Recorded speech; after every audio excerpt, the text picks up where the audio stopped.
Bonjour, vous écoutez la Minute Maman Zen.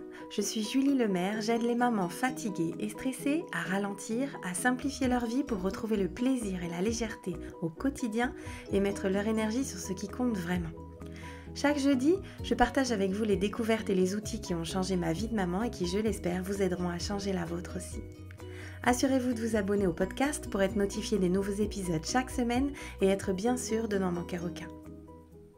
Je reçois souvent des messages de mamans qui aimeraient contrôler leurs émotions. Et on sent bien que derrière ce besoin de contrôle, c'est avant tout un besoin d'éteindre. Mais c'est une erreur. L'objectif ne devrait jamais être d'éteindre ou de contrôler ses émotions, ou celles de nos enfants d'ailleurs. Pour reprendre une image chère à Isabelle Filiosa, c'est comme vouloir mettre un couvercle sur une casserole de lait qui bout, ça finira à coup sûr par déborder d'une façon ou d'une autre.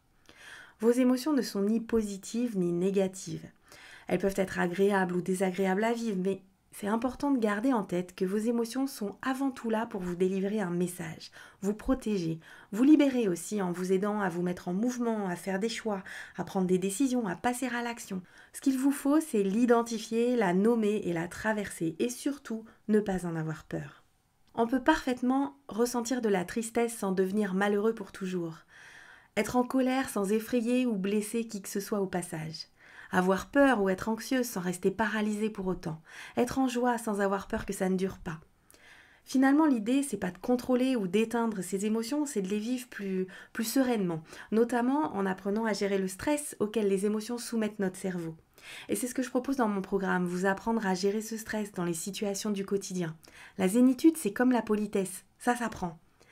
J'espère que ce message vous inspirera l'envie d'explorer vos émotions plutôt que de chercher à les éteindre. Je vous donne rendez-vous la semaine prochaine pour une nouvelle Minute Maman Zen. En attendant, je vous invite à télécharger mon rituel de fin de journée pour maman fatiguée et à rejoindre la tribu Maman Zen sur WhatsApp. Vous trouverez tous les liens utiles dans les notes de cet épisode ou sur mon site www.mamanzen.com.